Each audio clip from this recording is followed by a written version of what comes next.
It's Plumley's in the house.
It's great to have Lisa in the house. Right. My name is Maura Lynch. I'm the music director at Unity on the River. And we're going to open up with Wade in the Water.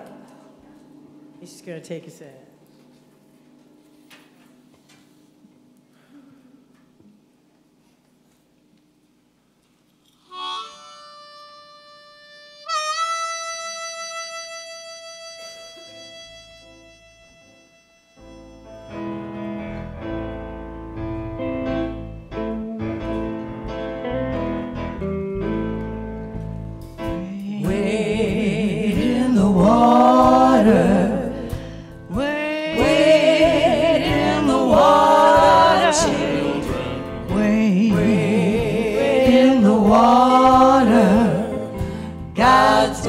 Trouble the water.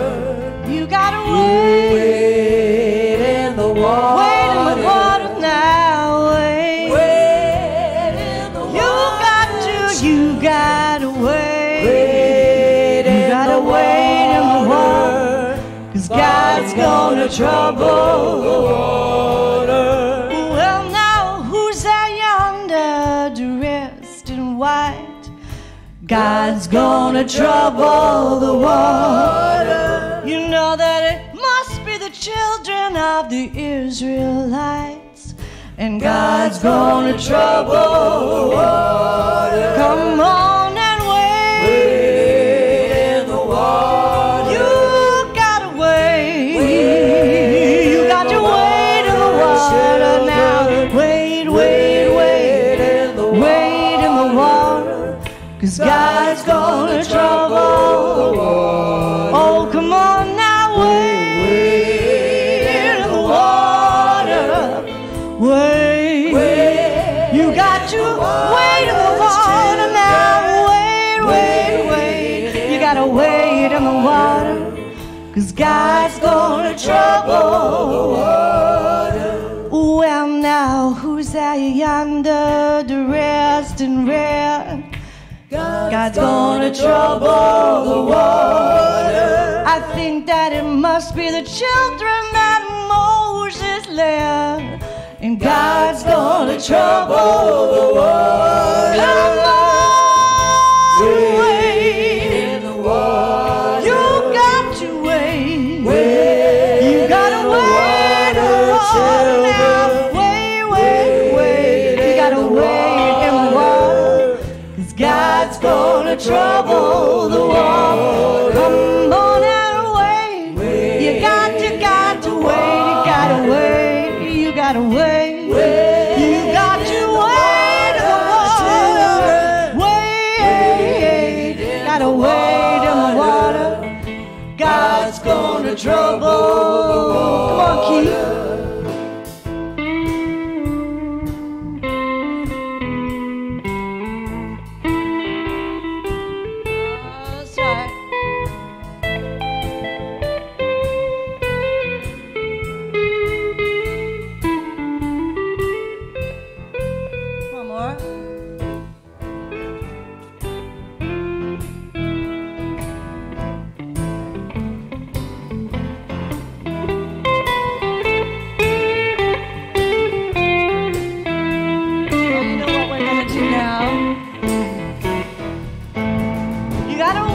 Wade in the water. Oh, you got to wade. You got to wade in the water now.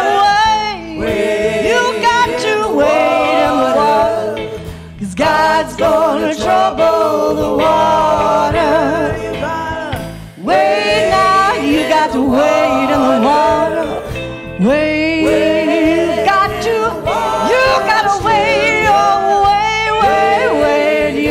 Oh, you gotta wait now, 'cause God's gonna trouble the water. Well, now, who's that over yonder and they're dressed in black? God's gonna trouble the water. I think that it must be the children and they're coming back, 'cause God's gonna trouble. Let's take it out. You gotta wait. We're not afraid to wait. Oh, no, wait. You got to wait in the water. Wait. You gotta wait in the water. God's gonna trouble. One more. Ooh, you got to wait. You gotta wait in the water. You got to wait now. Wait. You gotta wait in the water, 'cause God's gonna trouble the water. You know that God's gonna trouble. He's gonna trouble the water. Gonna trouble the water.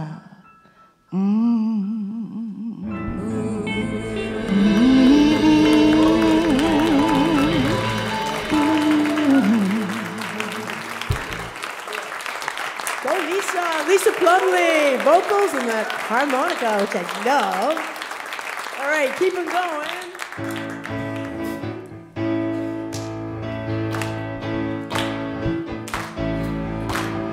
Get ready, my soul.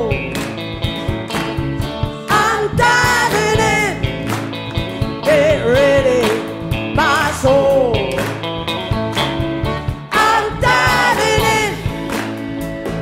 Deepest kind of love, to the moon of life. Get ready, my soul. Get ready, my soul. I'm diving in.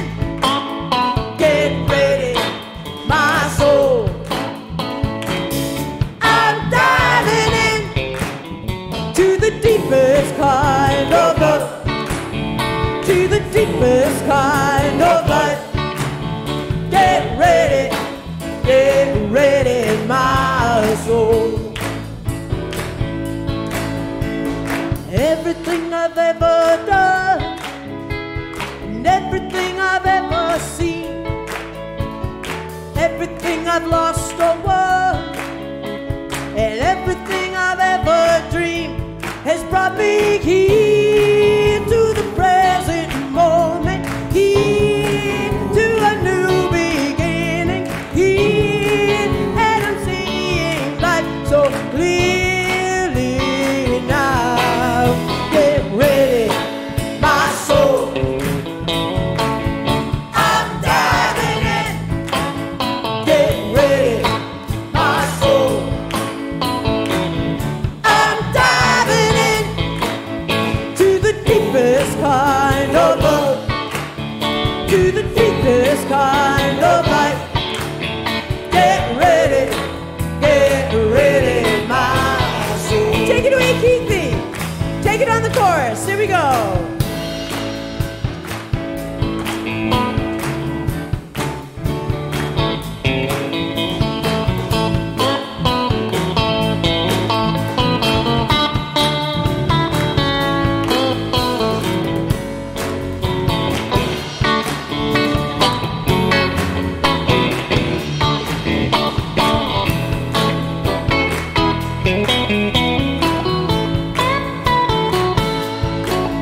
Get ready, my soul,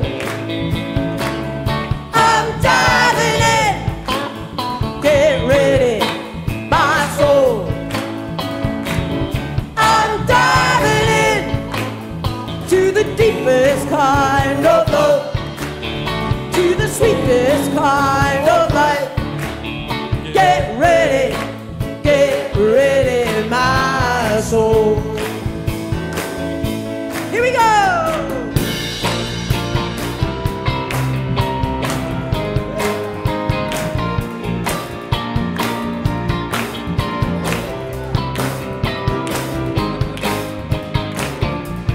I'm in the right place at the right time.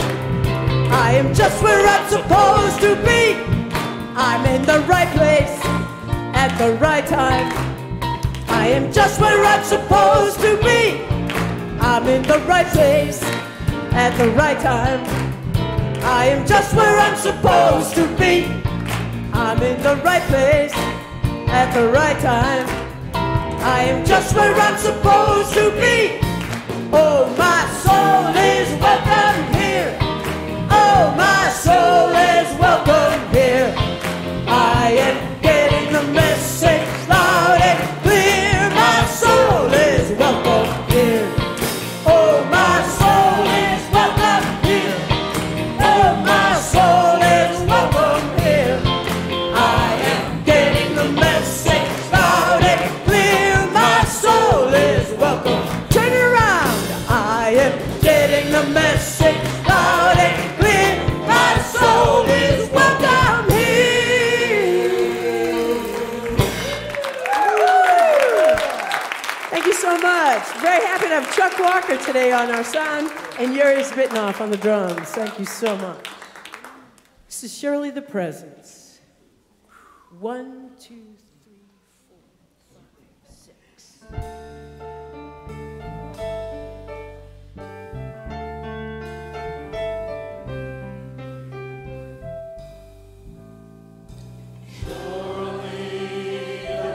Let's pick it up a little bit. The Lord is in this place. I can feel God's mighty power and God's grace. There's a holy rush around us. I see glory on each face. Surely the presence of the Lord is in this place.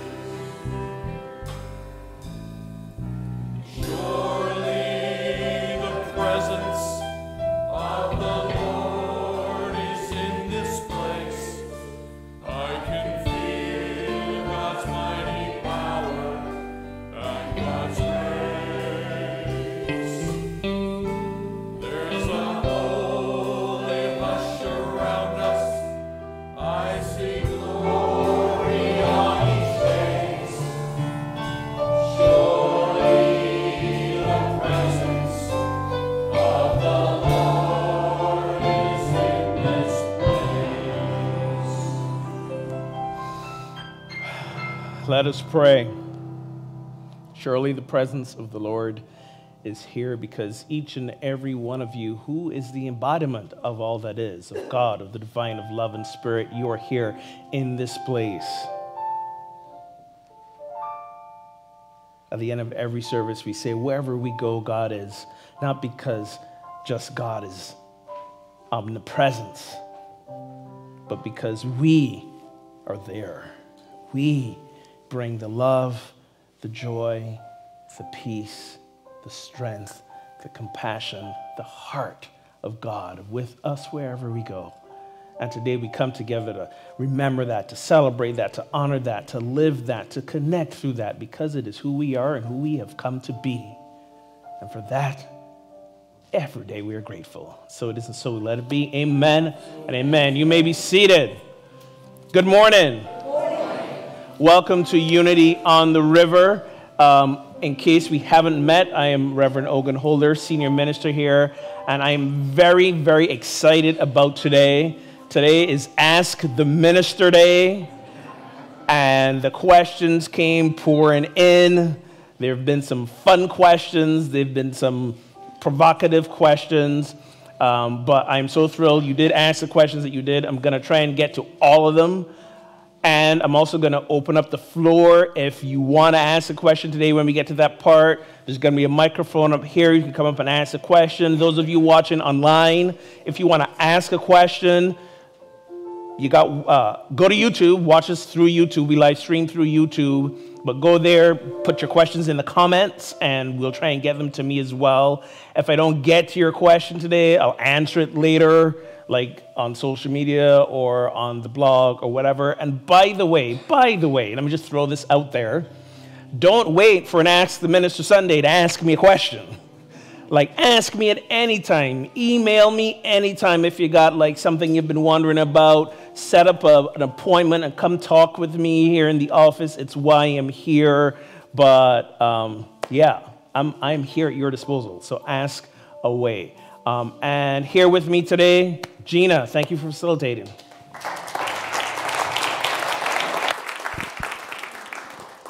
Good morning. Good morning. Morning. Is that coming up? Good morning. Okay. Welcome to Unity on the River this morning on Sunday. Good to be with you today. I'll be facilitating service for Reverend Ogun this morning. And as Reverend Ogun mentioned, streamers, we stream live this service every Sunday. So would everybody just turn and wave? And hi, streamers. Welcome, streamers, this morning. Thank you for being with us. We'd like to also welcome anybody who's celebrating with us for the first time today. If you would raise your hand, the ushers will come down and bring you a flower and a welcome packet. Thank you. Just keep your hand up. And just keep your hand up for a second so he knows where you are. Please fill out that welcome packet information, and you can bring it through those doors at the end of service to the Spiritual Resource Center. People are there to answer your questions, and that flower that you're receiving today gives you 10% off the bookstore purchases that you might make. So we have a bookstore through there as well. So thank you for being with us today. We bless you and thank you for coming, and please know we welcome all paths to God. You enrich our experience here together with us. So Unity on the River is a center of celebration, transformation, inspiration, and spirit-centeredness, oneness and joy. Please hold these truths in your heart as we say together our mission and vision statement, our mission statement. We are a vibrant spiritual community that celebrates the presence in all and awakens humanity to its divinity. And our vision statement, centered in love, we joyously co-create a world of oneness, peace, and harmony. I have some brief announcements this morning. Next Sunday is our Jackie Woodside's going to be here. On April 15th, she's going to be speaking on Get Your Money Vibe On, and stay after for her workshop that is at noon called Money Vibe, Your Financial Freedom Formula, whether you have money or not. She also has a book in the bookstore today. Also, it's now CCIG. What that is, it's also in your programs here this morning.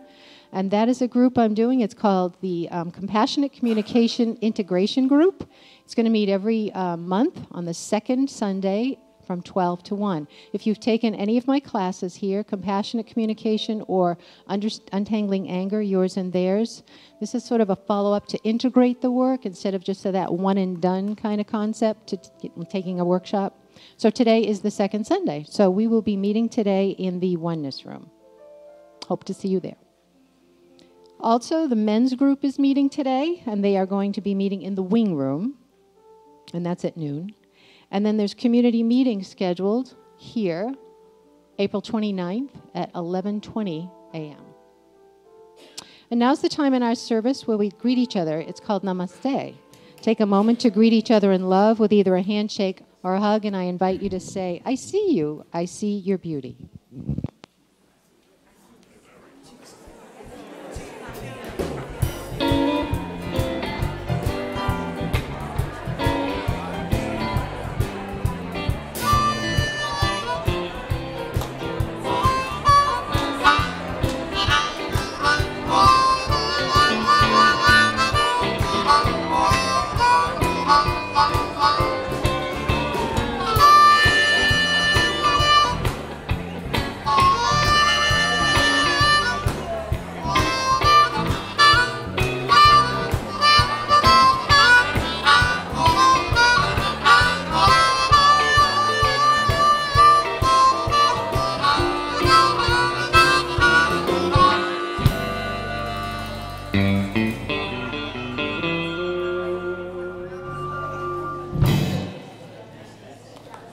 So usually we have like a hard opener song now, but I said to Maury, no, there's so many questions that rolled in today. Can you give me a little extra time to address the things that people have been asking? So I'm not going to give any names of anyone who asked. These are, what do you mean, oh, come on? There's a mic here if you want to ask a question. People will know it's you. You're good to go. But great question. So I want to start with this one because I think this question kind of sets the stage for basically who we are as unity and a lot of the answers I'm going to give further on. So someone says, and by the way, I love the honesty that came across in some of the questions. Someone says, I've been streaming for about a year now. Thank you for your thoughtful sermons. I don't always agree with your opinions, but I enjoy someone who not only makes me think, but challenges my thinking. So my question is, I really don't understand when unity and you say the interpretation is metaphysical. I shake my head yes and pretend to understand, but I just don't get it. Can you explain it in layman terms with some examples? I'm so glad this person asked this question because I'm sure other people have been wondering about that. So when I say metaphysics, or we talk about metaphysical interpretation here in unity, there are many ways to interpret things. So, for example, when we are making references to the Bible, you can interpret the Bible literally, as in what's written on the page is exactly how you read it, interpret it, follow what it says. That's literal. There's another way to interpret the Bible. There's a way called maieutic. Maieutic is a way, for example, that says, this is a great story. I wonder what this means for me in my life. And what lesson can I get out of this now? And depending on where you are in your life, and what's going on in your life, when you read that story, it can mean different things to you. You're interpreting it from who you are in your frame of mind. There are many other ways we can go into, but this is not seminary class 101. But in unity, we approach it from a metaphysical. The word metaphysical literally means beyond the physical. Beyond the physical. We are looking at it almost from a spiritual perspective. So when we read the Bible, any name of a character, any place they mention in the Bible, anything that happens in the Bible is representative of part of our own inner spiritual journey. So that's what I mean by metaphysical. For example, if you're reading the Bible and you read a passage that said, you get this a lot in the Old Testament. Somebody lifted their eyes up to the hills to see something. When we read that, lift my eyes up to the hills in the Bible, what we really mean for ourselves is that we raise our consciousness. So we get out of the whole, fair thinking and start thinking of how would I approach this from a God place, okay, higher consciousness. In the Bible, when we come across the name, Peter. Peter represents faith, right? Is it faith or strength? Faith. Yeah, Peter represents, I haven't used it in a while. Peter represents faith. So whenever we're in the Bible, in the New Testament, and we see the name Peter in that context, it represents for us our own faith. When we see the word and the name Jesus, it represents our own inner Christ consciousness. So when we read these passages in the Bible, we don't read them as just these are stories and things happen and what did Jesus mean and blah, blah, blah, blah, blah. What we're saying is, we read the story about Jesus healing someone. Therefore, my own inner Christ consciousness, the divine within me, is the source of my healing and transformation. Okay? So in a quick broad stroke, that's what, in the context of unity, when we say metaphysical interpretation, that's what we're referring to. So I hope that answered that question. But I start with that because it's a perfect segue to this next question. And I love the wording of this question. This was worded in a way I would ask it, and it just tickled me. Is there a hell? And how the hell do I keep from ending up there? That cracked me up. And I'm like, that's good. They know my sense of humor. But there's also another question that I think I can answer by referring to that. Someone says, let me see here. They're wondering about negative spirits or demonic forces. Says, when I was young, I was taught about the devil and evil spirits, and now as an adult, it seems to be haunting me still. Now that I trust in the divine more, I feel less threatened by them. I see that evil plays a large role, or humanness instead of the devil. So I wonder what your belief is about these evil things. Are the evil spirits out there? Gee, I hope not. I want to get my belief straight for my 2-year-old who's starting to be scared of monsters. I told her the light of God will protect her, and I'm reading Parenting and Spirituality book, but any guidance you could offer would be great. So, question is there a hell? Is there a hell? So, let's go back. Let's rewind the clock back in history. Unity falls under the umbrella of what we call New Thought Christianity, which is basically, rather than looking at Christianity from the traditional idea of original sin, we look at it from original blessing. So, most, I would like to say, fundamental or traditional Christian approaches say we are born as sinners and we have to be saved, and then that's our hope for, everlasting life after we die. Y'all kind of familiar with this? Okay, all right. So, Unity's approach and New Thought Christianity's approach is, no, we are born in original blessing. We also read that in the Bible, created in the image and likeness of God. So we're born in original blessing. And the only thing we have to be saved from is ourselves and our scary thoughts. Okay? So we fall under the umbrella of New Thought Christianity, which falls under the umbrella of Christianity. Christianity is like, the stepchild of Judaism. So Christianity spun out of Judaism. Remember, Jesus was not a Christian. Newsflash. He was a Jew. Jesus was a Jew, and he showed up and shared his own interpretation or understanding of Jewish teachings. And out of his teachings spun Christianity. So remember, Jesus, Jew, Judaism. In Judaism, originally in Judaism, there never existed a thing called hell. They didn't even exist, really, an afterlife. And you can read this in the Bible itself. In the Bible, in the Old Testament, Psalm 49 says, when we look at the wise, they die. Their fools perish together and leave their wealth to others. Their graves are their homes forever, their dwelling places to all generations. Their graves are their homes forever. Look at another passage, Ecclesiastes, chapter 3. The fate of humans and the fate of animals is the same. As one dies, so dies the other.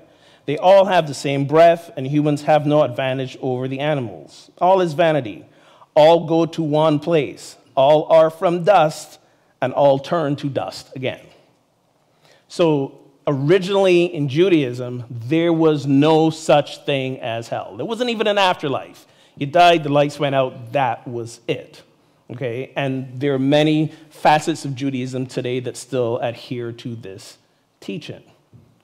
So then you're wondering, well, then where did this whole hell, devil concept come up? It came from two places, or two sources rather, the Greeks and the Babylonians.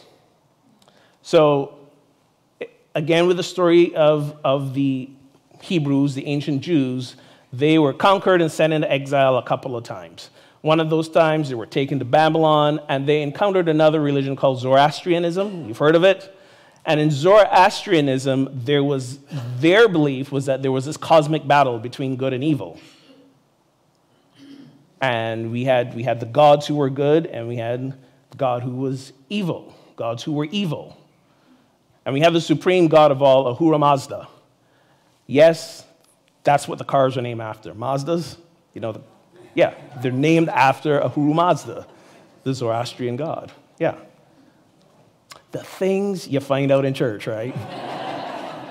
So that element of Zoroastrianism, good versus evil, worked its way into Jewish original religious mythology. And it made sense to them because they're like, wait a minute, we're supposed to be God's chosen people. God is all there is, but we got conquered. So there really must be something else there we hadn't heard of. Maybe it's this evilness. So they took that on. The other thing they took on, maybe about 400 or 500 years BC, was the influence of the Greeks. Okay, so Greek mythology. Y'all heard of Hades, right? Yeah, Hades was a god of the underworld. The Greeks had this place called the underworld. I think it was Tartarus is the name of it. I made notes. Yeah, Tartarus. And this was a place where people were sent for their wickedness. Okay, so this was part of Greek mythology, or the way the Greeks understood spiritual life.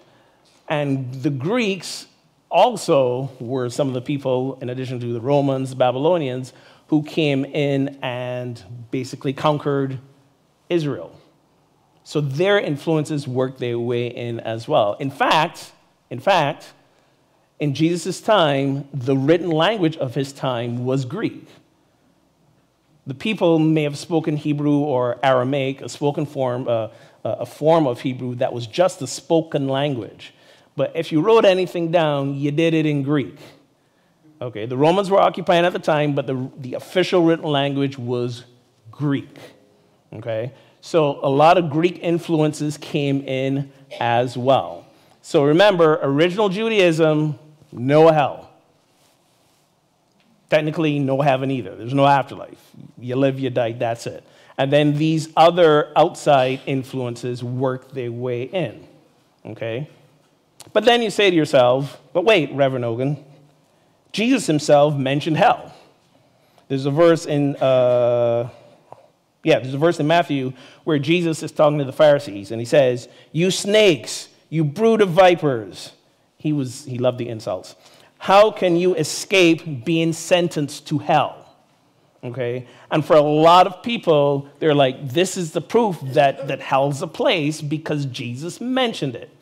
But the Greek word, remember this is a written language, so the written word that Jesus used for hell was Gehenna. Gehenna was an actual place outside of the city where they burnt the trash and the dead bodies. It was a massive dumpster fire, literally, outside the city. Gehenna. So when Jesus made references to Gehenna, the people at that time realized, oh, he's talking about the big old pit of fire outside the city where we burn the trash and the dead bodies. It wasn't an afterlife idea. They would not have heard it that way. They would not have understood it that way. So, long answer short, is there a place called hell? No, there isn't. No, there isn't. These are all ideas that ancient religions, in their effort to try to understand their spiritual life and their connection with divine and all that is, came up with these concepts. Okay? So again, so if there's no hell, then what about Satan? Yeah, no Satan either. Remember, the Greeks were a heavy influence on the theology of the Jews, and the Greeks, they had a god of the underworld, Hades. Remember, we mentioned Hades earlier. So there was a little transformation there, a little transliteration, and they're absorbing all these ideas and working them in. Remember, I started with a question about metaphysical interpretation? So metaphysically, when we read the Bible and we see references to hell and Satan and sin, what that represents in our own spiritual journey is any time that we choose to live from a place that is not the truth of who we are, which is divine. Anytime we get stuck in living from fear and anxiety and greed and lack and selfishness, things that are not who we are as a divine being, then, my folks, we're living in hell. That is what hell represents in our inner spiritual journey. Same thing with sin. And the devil or Satan is just like a personification of that interpretation. So from Unity's perspective, there are no beings like demons. We can metaphysically interpret demons as, again, those thoughts that tell us we are not divine. Okay? But whose thoughts are those? Those are our thoughts. They're not coming from anywhere out there. Okay? So vice versa, same thing with heaven and angels. In Unity's perspective, angels represent those divine thoughts that come to us. Those divine thoughts that we live from when we remember that we are the embodiment of love, that we are abundant, that any time we are in a situation that feels chaotic and overwhelming, the peace that we seek comes from within. Okay? When we remember those in Unity metaphysically, that's what things like angels represent, okay? So your follow-up question is, so wait, are you trying to say there's no such thing as angels?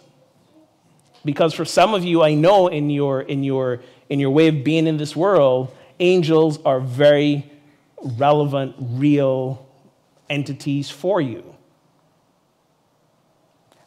And my answer to that is, if it works for you, you go with it. Because here's the thing. All these interpretations, all these ways of understanding God, whether it be unity, whether it be religious science, whether it be Catholicism, whether it be Buddhism, whether it be Hinduism, whether it be fill in the blank, all these ways are limited. I like to say they're all right and they're all wrong. They don't fully encapture what God is. They're just ways for our poor human brains to try and make sense of it. But ultimately, it's understood beyond the thinking, in the heart and the soul. So I hope that answered the hell question for those who asked. Let's move on. Oh, here's a nice one. It's a relatively easy one. First of all, I love coming to Unity. I love the mission and beliefs. I tell people about it. Yay, they're interested. When I read the daily word, there seems to be a lot of prayers to the divine.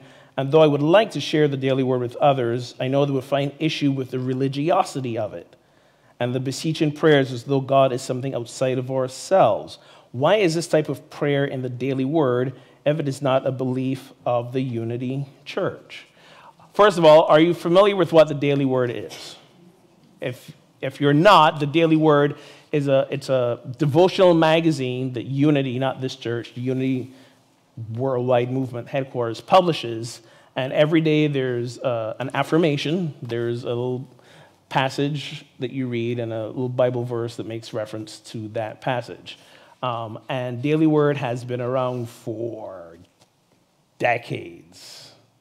When I say decades, I mean like almost the entire span of Unity, which is 120 years old. Unity started in the late 1800s. Daily Word has been an ongoing publication. And this is a really good question because many people do have issue with some of the wording of Unity. of the daily word. The wording of the daily word, sometimes when it may reflect that feeling of God outside of us, is very intentional.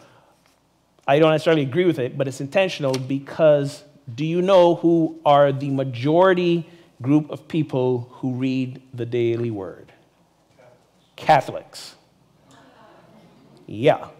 So in one way, daily word is being written, published, and marketed to its major audience. We want to find that middle ground between our new thought thinking and maybe traditional Christian thinking. So sometimes it's worded in a weird middle ground way that make you read it and go, wait, that's not metaphysics right there. That's like old school thinking. Okay, so that's why it is. Okay, now I've been on my soapbox forever saying, no, we shouldn't do it that way, be who we are, like hardcore metaphysics, none of this crazy stuff kind of deal. And then I remember the words that come out of my own mouth. It's all right and it's all wrong, right? So I can't denounce something as being wrong when everything is somewhat limited in its explanation. But there's another option. There's always another option. Some of you may be familiar with a Unity minister by the name of Paul Hasselbeck. I'm going to make reference to him a little bit later as well. But he actually writes something called the Absolute Daily Word. It comes out a few days a week. And his version of the Daily Word is pure Unity metaphysics. It's not printed. It's only online. So if you want a daily word that is a little more hardcore Unity and metaphysics, look up Paul Hasselbeck and his Absolute Daily Word, and you will get more of that. Speaking of Paul Hasselbeck, there's another question that I can make reference to. Somebody asks, what are the differences and similarities between Unity and Course in Miracles? Unity and Course in Miracles have a long-running relationship. Sometimes it was good, sometimes it wasn't great. And I'm talking about the wider Unity movement and the wider Course in Miracles movement. I used to have a joke that says, you can't throw a rock in a Unity church and not hit a Course in Miracles group. Like they are that intricately aligned. In fact, we have two groups that meet here, one on Friday afternoon and one on Sundays after church. And back to Paul Hasselbeck, he and another Unity minister, Bill Heller, wrote a book called Unity and the Course in Miracles to answer all your questions about that. You might find some copies in the bookstore. I am not sure. But there are two takeaways in terms of similarities and differences. One difference that I will highlight is how the material was sourced and the origins. So Course in Miracles was, my understanding of it, basically channeled through someone. Her name is Helen, was it Shoemaker? Yeah, there you go. Helen, say that again? What they said. Shockman. Get a little tongue-tied. But she basically had this experience, kind of like Neil Donald Walsh did for Conversations with God, where she basically dictated these works and these teachings, and she wrote them down, and we have the text of the Course in Miracles. Unity, on the other hand, started from a healing experience. The co-founders, Charles and Myrtle Fillmore, both had healing experiences, Myrtle especially, from tuberculosis, after they were Christian Science students. Christian Science is one of the precursors to Unity. They were students, and they were at this workshop by a teacher. His name was E.B. Weeks, and he said, you know, as a child of God, you do not inherit sickness. And Myrtle took this to heart and prayed and affirmed over her tuberculosis-ridden body and was healed. Charles Fillmore himself had a healing experience with it. And they took this experience and delved into especially the teachings of Jesus and developed the philosophies of unity. So how the two were sourced were a little bit differently. But as Paul and Bill explain in this book, and as I agree with, a lot of it is just semantics. It's semantics, basically saying the same thing. For example, you know, Charles Fillmore says, there's no such thing as miracles. If you follow the teachings, you get the natural result. Spiritual law is spiritual law. It's not going to change. So it's a cause and effect thing. So miracles, in terms of the unexplained, not a thing. We can explain it. Of course, in miracles, well, the name miracles is in the title, right? But when you read deeper, both of them are saying these things come about when we change our consciousness. When we change and expand our consciousness. So the way I like to say unity and Course in Miracles are basically two roads leading to the same destination. Okay? So differences and similarities in Course in Miracles. How are we doing on time? Let's see. Oh, all right. Let me tackle this one. This is a kind of a parenting type question. All right, so let's go with this. Somebody asked, do you know about crystal children, and do you think that Joy is one? Joy is my 17-year-old daughter, and this one kind of relates to that. This person says, I was raised in the belief that we were created by God to be our own unique person, but that seems to go against the fact that we are all one. Wait, no, that's not the right question. Oh, yeah, it is. How can we be different if we are all the same? I think I'm wondering about this more because I'm pregnant. I'm thinking about how my baby's personalities are there from the moment they open their eyes. Some things come from environment, but their true essence is already embedded. Is that their soul? Is that divine? Do we each have different souls? Because if we are all one and we have that same godlike presence in us, then why are we so different? Oh my God, that is the greatest question. I suppose I'm asking, where does our inborn personality come from? Was that created by God, or are souls unique? Does each godlike soul have its own unique properties, or is the godlike presence in us the same? So let me tackle the crystal children question and segue into the other one. So I don't know, how many of you have heard the terms like crystal children, indigo children, star children? Many of you are familiar with this. Okay, so it's this idea, in brief summary, that some children are born and they seem to have this like unexplainable deep connection to spirit. And it shows up in different ways. Here are some of the characteristics of crystal children. Now, crystal children is like the latest batch of kids. They were born in like around the 2000s. Before then, it was indigo. I think there's another term, rainbow children, that's happening now as well. So crystal children, for example, some of them tend to be early on. You can see they have healing and psychic abilities. They have what they call a penetrating gaze. They're sensitive both mentally and physically, suffer from a lot of allergies. We might interpret it as that. These children tend to develop speech later than most as well. Sometimes they're diagnosed as maybe Asperger's or having autism. They're autodidacts, which means they teach themselves a lot of things. They love music and singing, but can't handle loud noises. If you Google it, there's like lots of characteristics about this.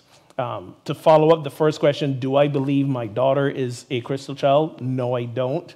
Simply because when you look at the characteristics, she maybe has exhibited 2 or 3 of these.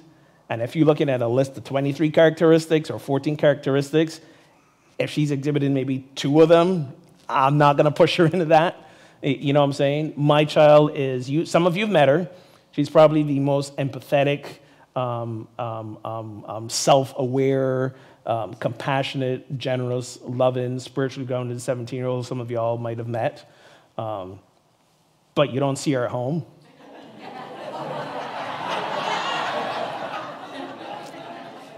She is pure teenager. I'll give you a great example. I'll give you a great example of this. She said to me the other day, oh my God, I can't believe I'm going to admit this. She said to me the other day, in reference to me dating, she simply said, these women who are into you, I don't see what all the fuss is about.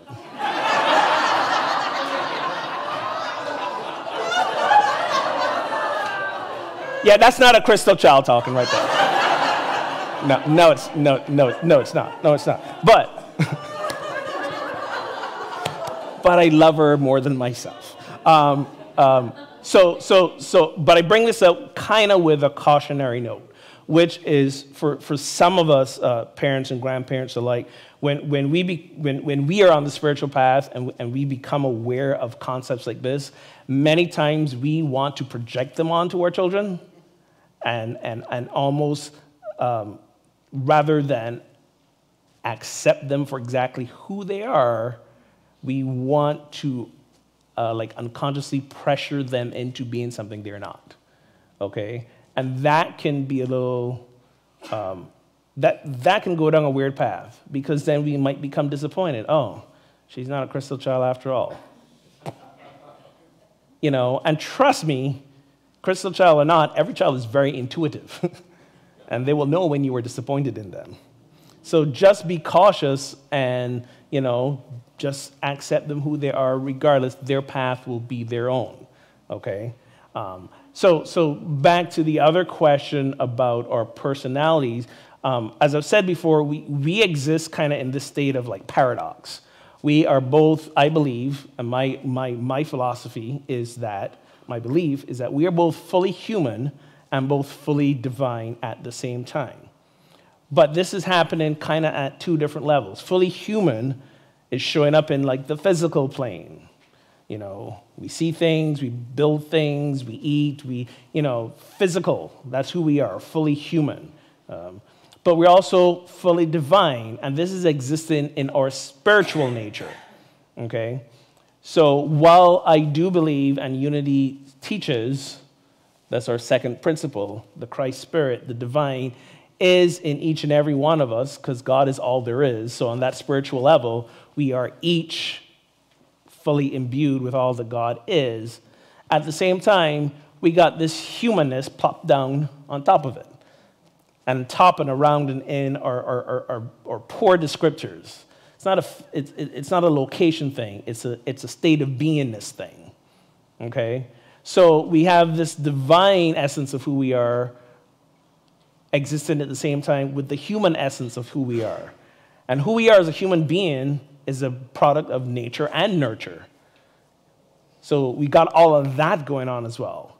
So our spiritual invitation, if you will, is to awaken more and more of that divine spiritual self to our human self as well, so that we don't get bogged down in things like fears and lack and internal mental chaos, and we can be the fullness of who we are, fully divine and fully human. So those of us who are parents or grandparents or have witnessed children, sometimes children show up with personalities that you go, apple don't fall far from the tree. I can see your dad or your mom all over you. And then sometimes it's, where did this spawn of Satan come from? Remember, there is no Satan, so don't worry about it. I addressed that earlier. But that idea of, how did this child turn out that way? You know, nothing like their brothers or their parents or their twin. Like, what? So again, nature and nurture. Genetics are real. DNA is real. All that plays a part in who we are as well as. So it's not either or, it's the both and. All right, moving on. Any questions? Any questions from the floor? We have a mic. Any questions? Yeah, we got a question in the back. Oh, no, you got to come use the mic. I know. But you have to, so that the folks who are watching online can hear you, and other folks in here can hear you as well. This one? Yes. So I'm not even going to make you come on stage. You're on. Yes. I want you to explain. Right into the mic. I want you to explain to them what the metaphysical Bible is. That Phil Morrow. Oh, the Metaphysical Bible Dictionary, you mean? Yeah. Okay. So back to the thing I said about metaphysics. There are two books. And again, I believe they're in the bookstore. I'm not trying to sell you books. I'm just telling you where you can get them. There's a thing called a Metaphysical Bible Dictionary, where almost every name or terminology within the Bible, there's a metaphysical explanation for it. And there's another book called The Revealing Word, which also does the same, but it is not as thorough. So anytime you're reading the Bible or hear somebody quote you a Bible passage or something like that, and you're like, what does that mean metaphysically, you can go to those books and look them up, okay? Thank you for the question, Donna. Anyone else got a question we can hit here? Barry, it's your chance now. Well, I'm glad you asked. In a mic somewhere, even if you use the choir mic. I have more of a comment, but if you could contact... This is questions only. No, I'm just kidding. Go ahead. Contact my Jewish mother, because my Jewish mother told me growing up that if I didn't straighten out, I was going to hell. Well.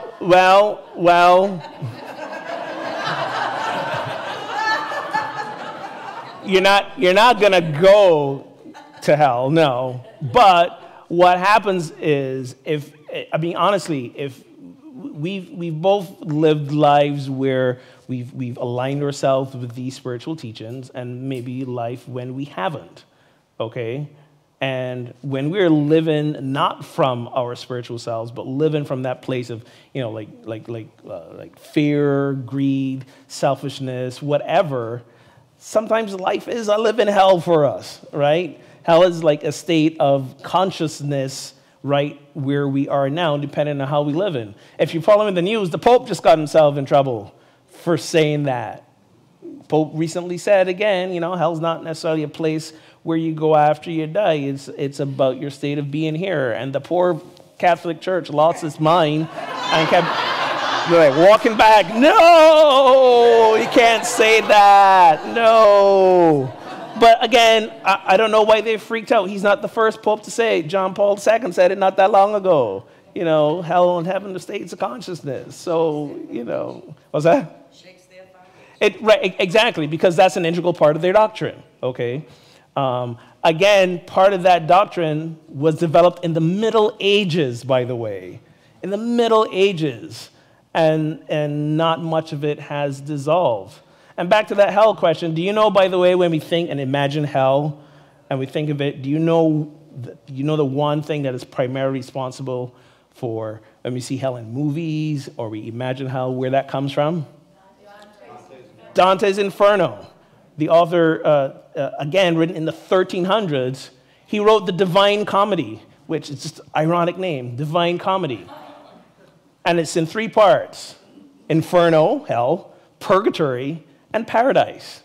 And from Purgatory, we got the 7 deadly sins. From Inferno, we got the 9 circles of hell. And then the 9 circles of hell, and then the 9 stages of heaven or something. So again, all an allegory, a poem, a work of literature, but it was reflecting the thinking of the time from the Middle Ages.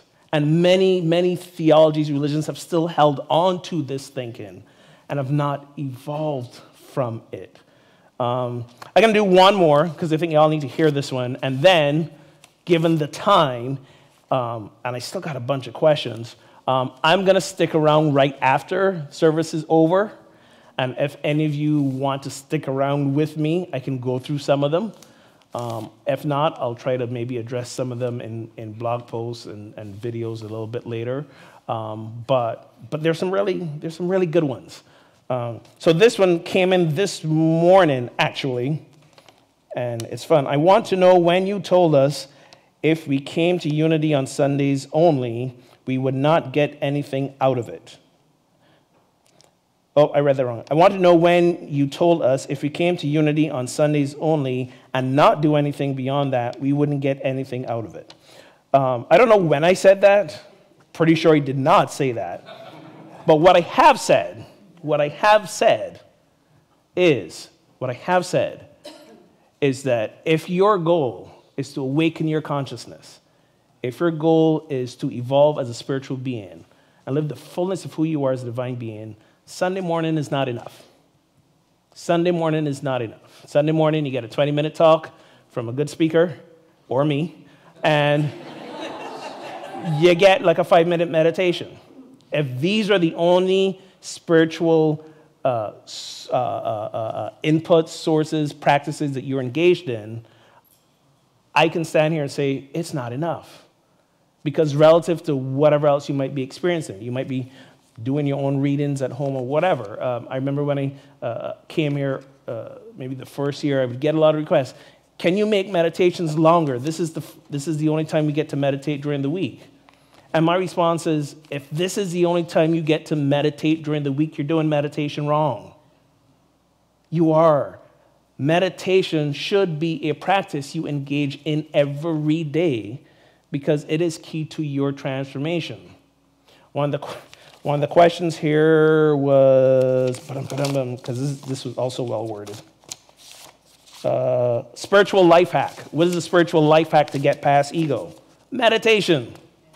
Meditation. And meditation doesn't have to be a long, drawn-out, formal process. Do you know when I do most of my meditating? In the car at the Stop and Shop. Seriously. I go in, I buy my groceries, I stick them in the trunk, I sit in the car, 5 minutes. Or I'm at work here, and I got a meeting with somebody, and they're running late. Oh, I got an extra 5 minutes. Studies show that the benefits of meditation, whether you sit down for an hour at a time or you do 10 6-minute sessions throughout the course of the day, the same. It does not need to be this formal process where you light candles and ding the bell and om. You can do it that way. Those are powerful ways. I'm not trying to take that away from anyone. I do it that way sometimes as well, okay? But the truth of the matter is it can be as formal as sitting in your car at a traffic light. And you know there's some junctions where that red light is really long. And you get to it and you're like, oh, and I'm going to be here for like the next 6 minutes because it's a really long red light and you're fuming. Or you could just meditate. Just meditate. Take a time to go into your own inner silence. There ain't no better life hack than that. So back to this question about the Sunday morning, part of it is also how we grow spiritually and evolve in our consciousness is by serving others. By serving others. Why? Because relationships is our greatest spiritual practice. Why? Because people push our buttons. Right? People push our buttons. And don't think that because this is a church, people ain't going to push your buttons here. We are the best button pushers in the world. We are. But when we get our buttons pushed, we have to see that as an opportunity to go, oh, look, not that the person who pushed the button was right or wrong. It's not about that. It's about, oh, look, here's an opportunity for me to ask myself, maybe what is it in me that still needs a little bit of growth or transformation? Because ideally, no one should be able to say anything that should piss me off. No one should. I should not be able to give anyone that kind of power. But if someone says or does something that pisses me off, then it's part of me that still needs some work. I'm not saying they did the right thing or wrong thing or they need to do something different. That's a whole other story. But there's still a piece of me that needs some work. And you only get that when you're among other people. Okay? And when you come and serve here at events and other times during the week, you get that. If you want to deepen and educate yourself more about the history of unity, about the Bible, about spiritual teachings, come to some of our classes. If you're feeling in a place of lack, overwhelm, and don't know what to do about your life, come to some of our classes, like the Absolute Abundance class or the Eye of the Storm class or any of these classes or groups that other people have all through the year. So if there's anything I was reflecting in that statement of it's not enough just to come on Sunday mornings, it all depends on what you are coming here for. Now, if all you want is a wonderful experience, amazing music, and a nice talk, and a little meditation, and that's you, keep on coming. Seriously, keep on coming. If you want more, do all the above. Keep on coming or watching. Hi, streamers. But then do more as well.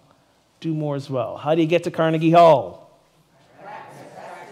Right, practice, practice, practice. Okay? It's not spiritual performance, it's spiritual practice every day.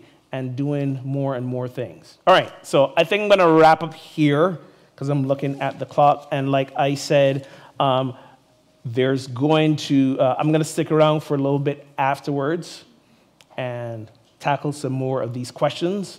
If you want to come join me, you're welcome to do that. Some of them are quite entertaining and deep. And otherwise, thank you again for all the questions. Please don't wait till I have Sundays like these. I do these like 2, maybe 3 times a year. Email me anytime you got a deep question about anything, or even a not deep question. That's why we are here. Speaking of meditation, let's do a quick one. Let's do a quick meditation. And we're going to also pray over the names in our prayer box.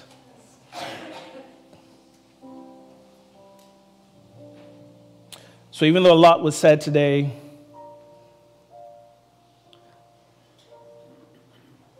a lot of answers that might have created more questions within you, I invite you to just right now, just take a deep breath in the midst of all that swirling in your minds.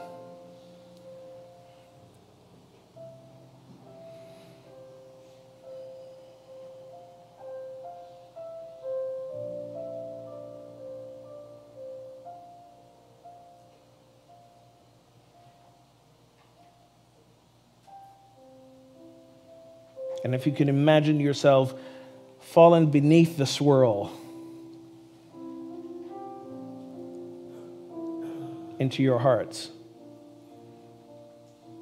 into a calm place within, and allowing yourself to just sit in that.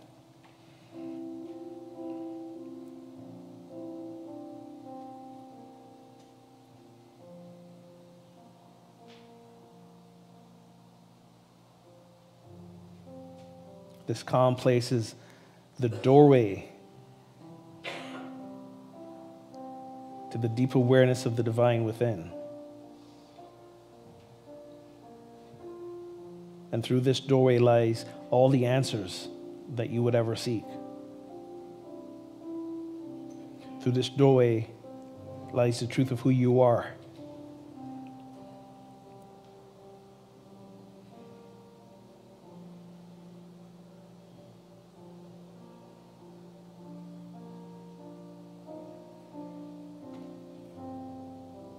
From this place comes the antidote to all your fears, all your concerns, all that no longer serves you.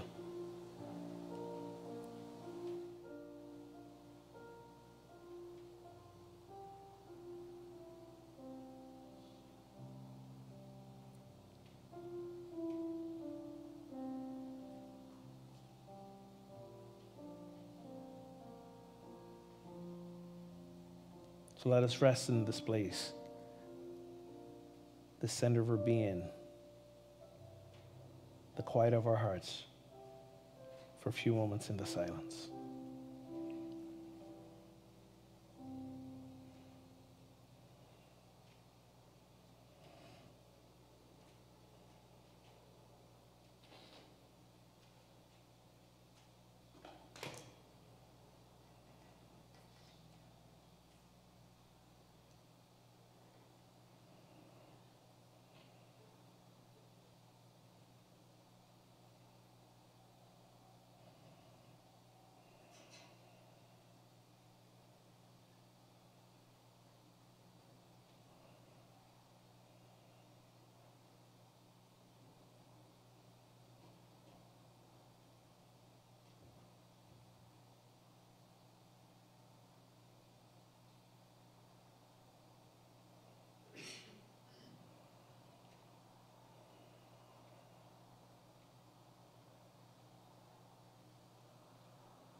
From this centered place, we hold the intention of peace, of wholeness, of abundance for all the names in our prayer box. For all these names, we know that they will remember that the answers they seek lie within.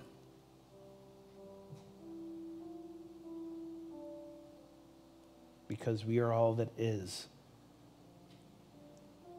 as the embodiment of the divine.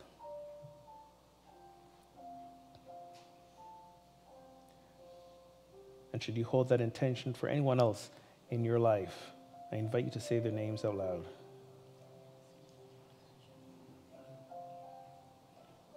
In so doing, we affirm for them, see them, fulfilling the wholeness that they are, seeing that the circumstances that they are in are simply opportunities to rise to the full consciousness of who they are. Embodiments of love, of grace, of prosperity, of strength, of love.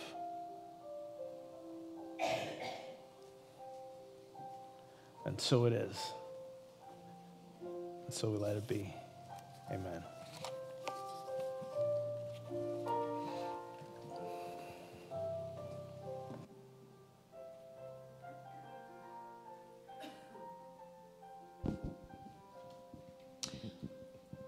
Thank you, Reverend Ogun, for answering questions this morning. I'd like to take a moment to recognize the beautiful souls who volunteer as prayer chaplains. Please rise if you are able. These wonderful people can meet with you for prayer or for gratitude or to simply sit in silence after service, and they will hold your prayers and intentions in the strictest of confidence. Thank you. Also, if you have a need, we have home and hospital prayer chaplains that will do home visits for recuperation or hospital stays. Nancy or Catherine, are you here today? Please stand. So if you have a question, please see them. Remember, you can also submit your prayer requests in the prayer box located in the back of the room, and Unity on the River now has a dedicated phone line that takes prayer requests as well. Our prayer team in Silent Unity will pray over your requests. And now is the time in our service when we prepare our tithes and offerings. Let's hold them and breathe into our energy of abundance as we say our affirmation. Divine love, as me, blesses and multiplies all that I am, all that I have, all that I give, and all that I receive.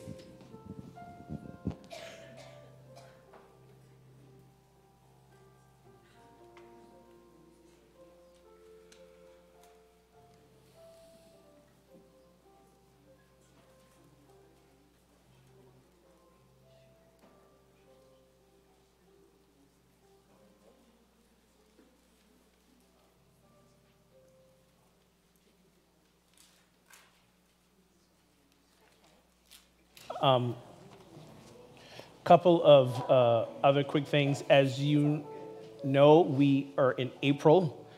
I know given the snow we had the other day, it didn't seem that way, but we are, and April showers bring what? And before long, there's going to be a gazillion bulbs shooting out in our meditation garden back there from what we planted last fall.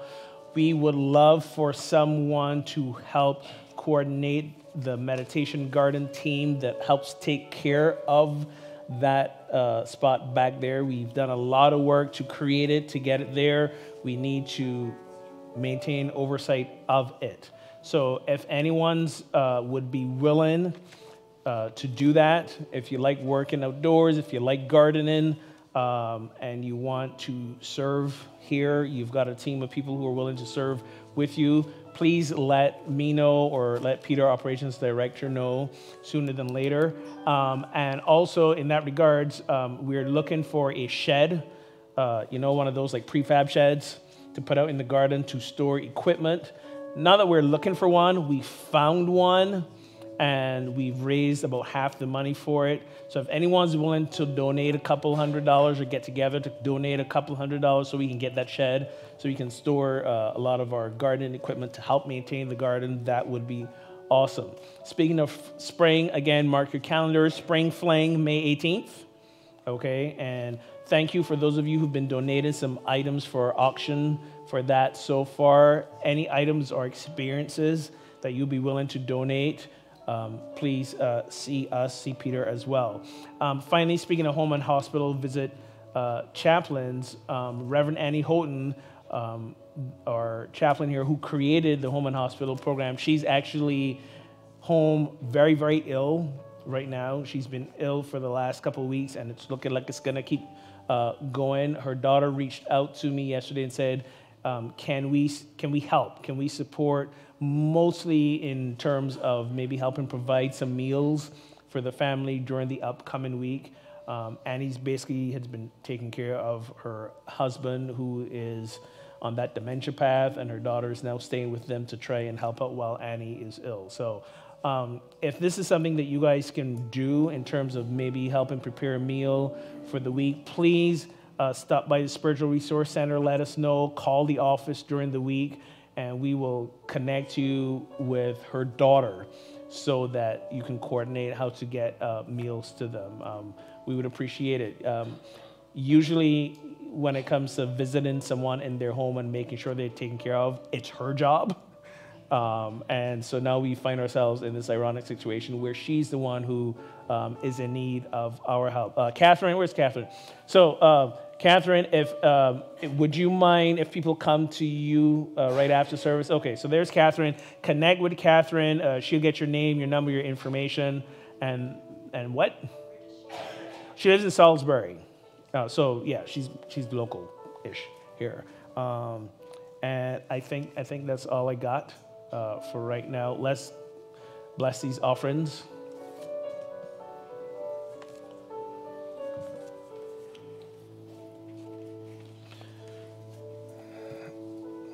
So I invite you again to just take a breath, go into that heart space, find that feeling of gratitude as we give thanks for these gifts that we have received here, for all of you who donated online as well, for those of you who have set up automatic tithing and donations, for those of you who are sharing your abundance in the Prosperity Absolute Abundance class. We are grateful for all our sources of income. And following spiritual principle, we tithe on these, giving a portion back to the Amesbury community, to the wider unity movement, and in so doing, continuing in the flow that we are. And we are grateful. So let it be. Amen. Amen.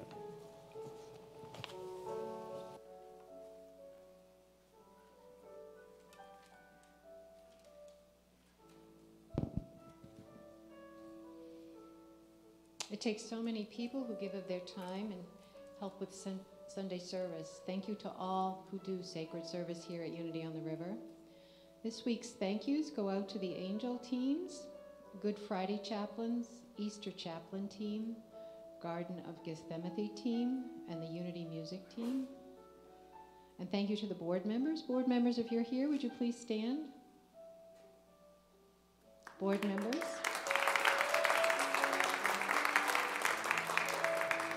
Board members are available to answer your questions or discussion after service. Thank you also to those who make the Wednesday night services happen. This week, Psalmody service and meditation service will be Jane Bell and Meg Rain at 7 p.m. And now our big song, This Train. Happy to have Lisa Plumley back.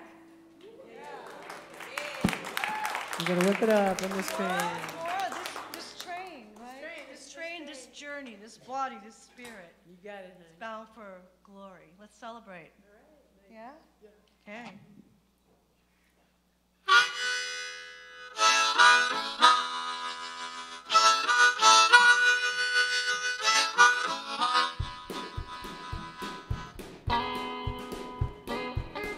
Well, this train is bound for glory, this train is bound for glory, this train. Well, now this train is bound for glory, and there ain't no need for righteous soul. This train is bound for glory, this train. This train don't carry no gamblers, this train. This train don't carry no gamblers, this train. Well, now this train don't carry no gamblers. Life seems a big shot of ramblers. This train carry no gamblers. This train. This train don't carry no lies. This train. This train don't carry no lies. This train, no, no. Well, this train don't carry no liars. don't carry no liars. This train keep.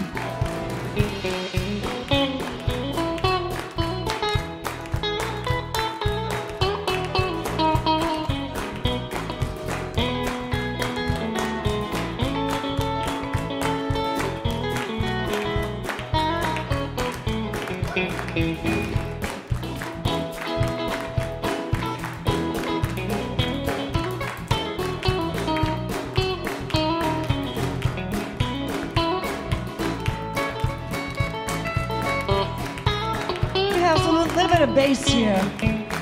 That's some bass.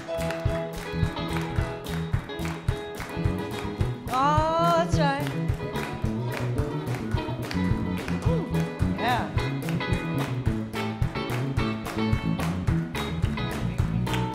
A little bit of harmonic. Mike Bruin, give it up.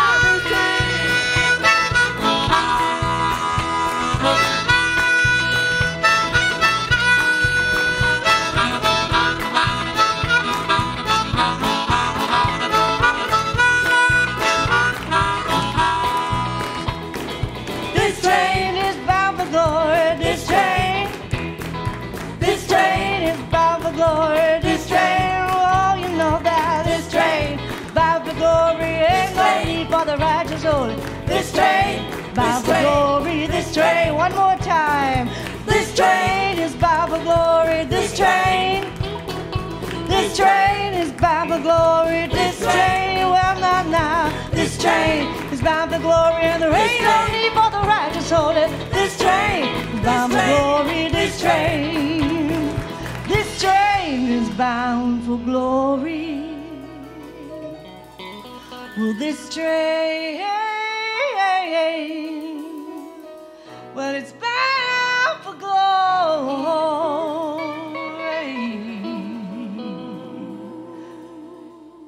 We're bound for glory. Ain't it? Thank you.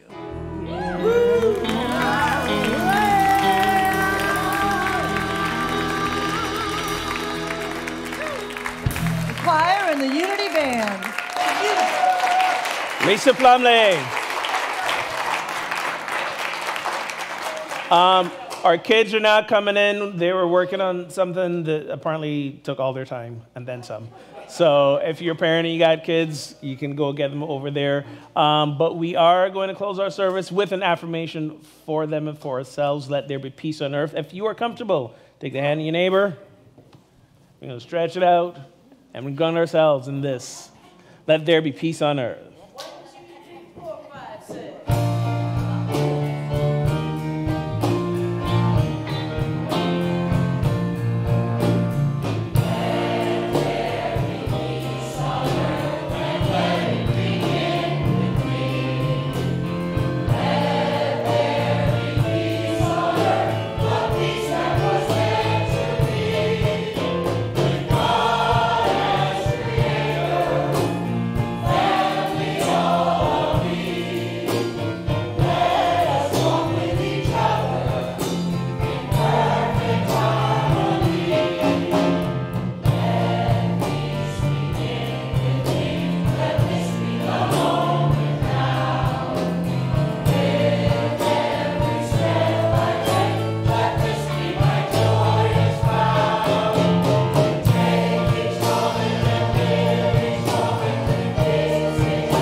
The light of God surrounds us. The love of God enfolds us. The power of God protects us. The presence of God watches over us.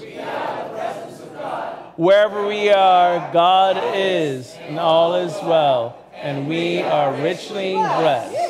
Have a great day.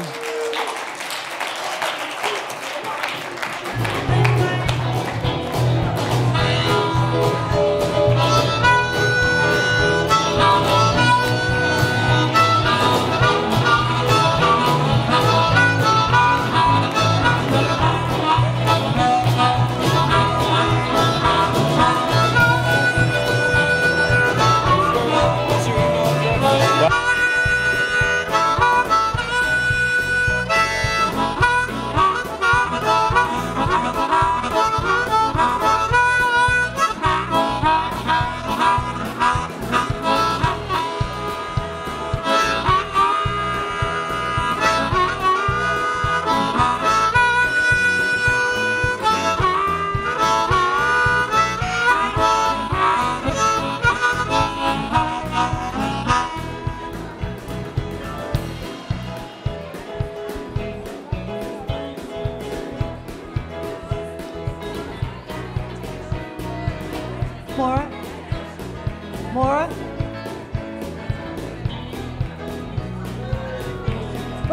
some drums.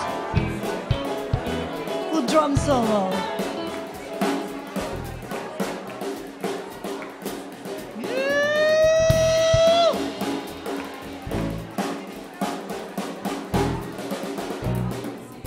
Little more bass. Let's have some bass. Yeah.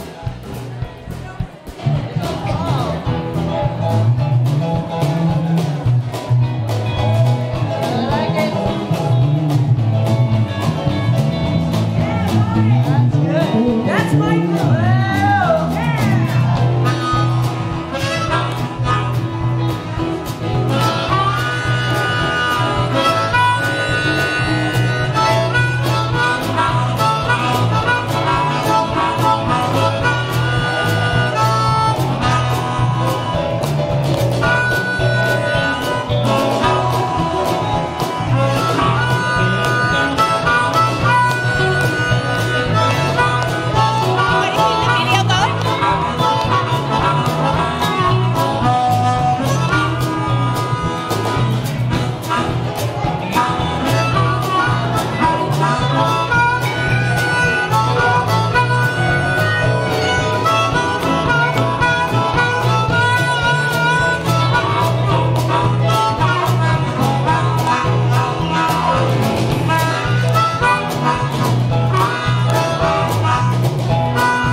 Awesome.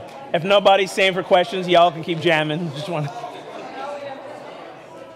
If there are any of you, am I still on? If there are any of you who are hanging around for more questions, come to the middle. If you're not hanging around for more questions, head over to hospitality. Again, if any of you are hanging around for more questions, come to the middle. If you're not hanging around for more questions, see you in hospitality. They may not be listening, but I think they're hearing.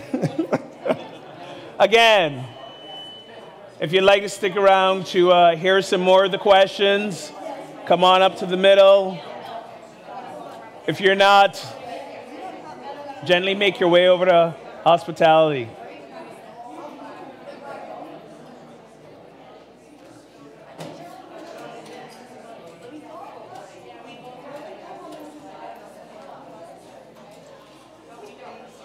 Thank you all so much. And thank you, band. Thank you.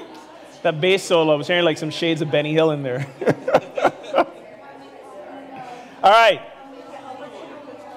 Rena, Sharon, are you guys staying for questions? If not, come to the middle, guys. You over there, come on to the middle. No, don't take her over there. You come over here. Come over here. There we go. There we go. All right. I won't keep you much longer, but all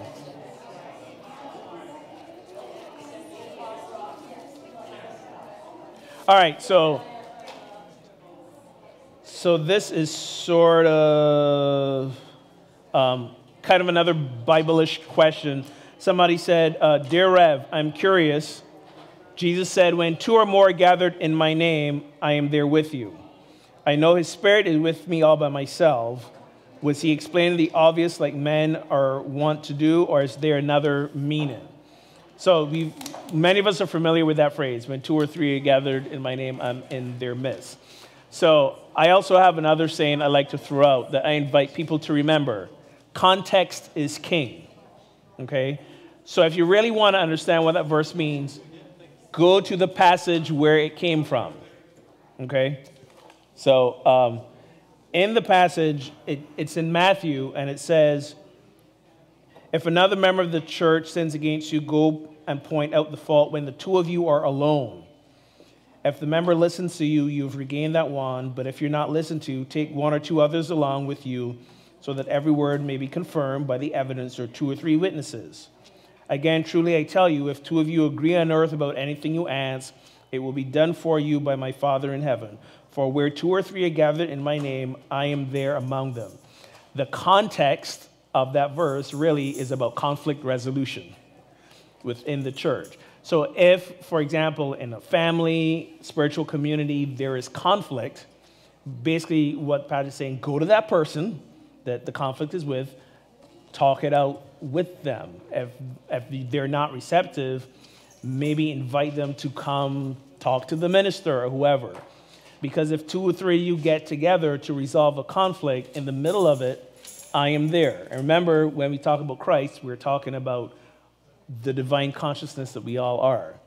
So basically what the passage is saying is when we come together to resolve our differences, remember that we are all centered in that divine core of who we are, and to come from that place, okay? So it's not saying that when you're by yourself, you don't have that Christ essence within you. It's saying when you come to resolve conflicts, resolve them from that place as well. So that's why it's important. So a lot of people throw that verse out there by itself, but it's contained within a larger context. Let's see, here's one. Are there really separate people and things, or is that an illusion that is dispelled upon awakening? The answer to that is yes and no, because we live in this paradox, okay? So are there really separate people? Well, yes, they are, because I'm standing here, right? And you're sitting there. So there's two of us. Steve.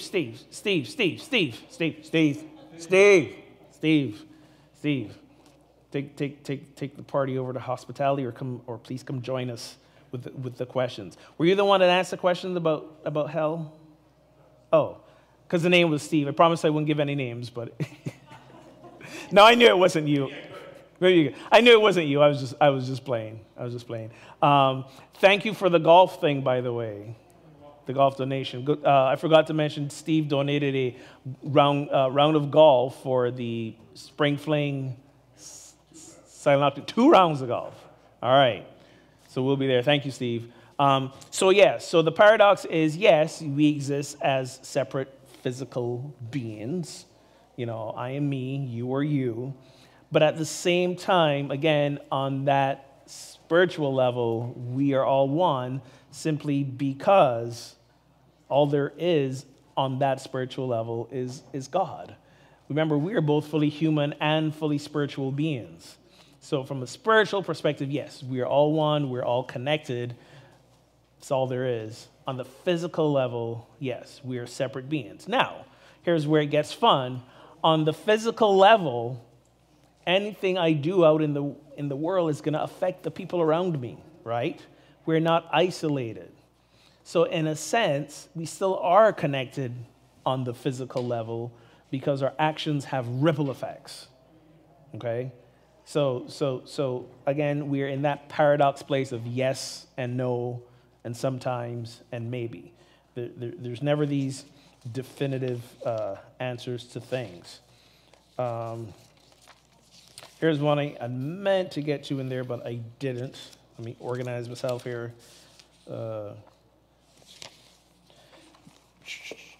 Because it pertains to,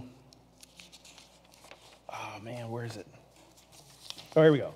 So 2 questions I've had since my first visit. 1, I've always been curious about why you use the term Lord so often in song and sometimes prayer, considering the definition. The definition of Lord is someone having power, authority, or influence over, ruler or master.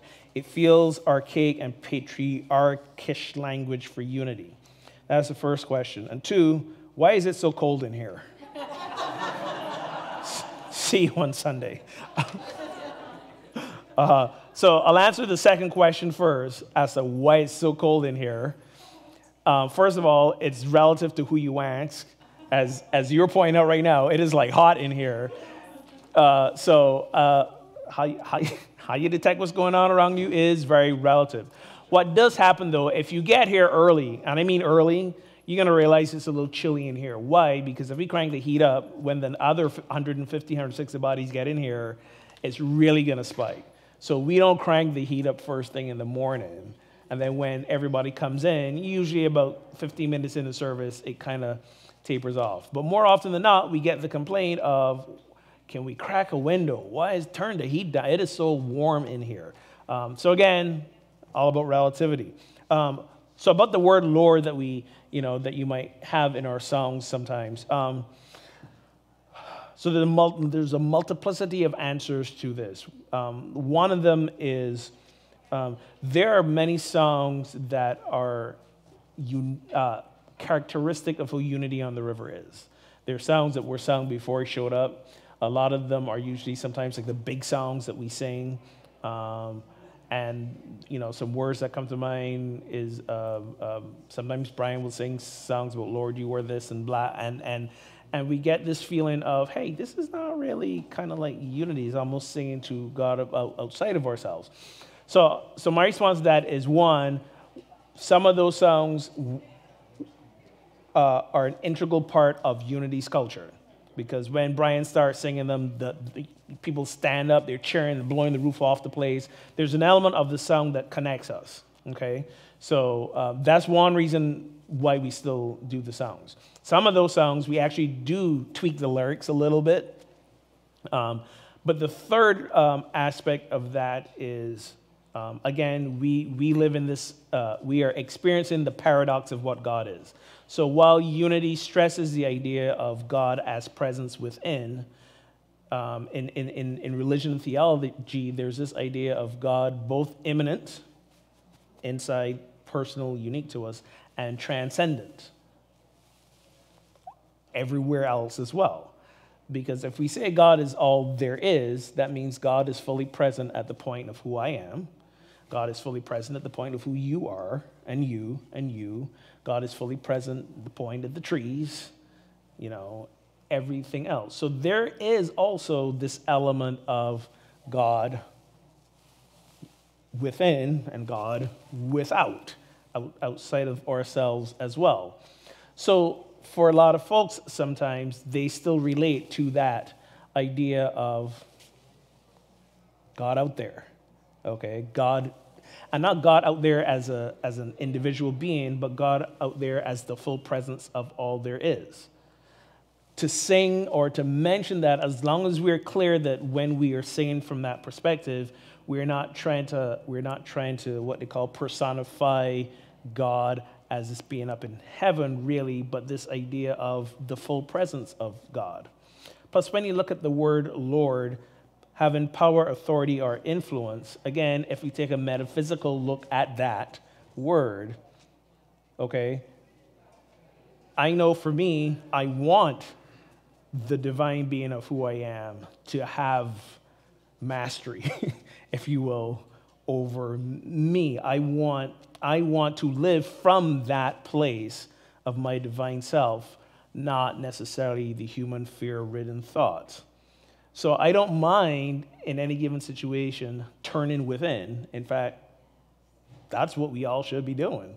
In any given moment, turning within and seeing what the presence of God as each of us is, guiding us to do. And in a sense, then we are turning over, if you will, our habitual human thinking and decisions over to something that is a more expanded place of consciousness. So again, this is kind of a semantics thing, but it's all about how you interpret it. And trust me, I've come full circle on this myself.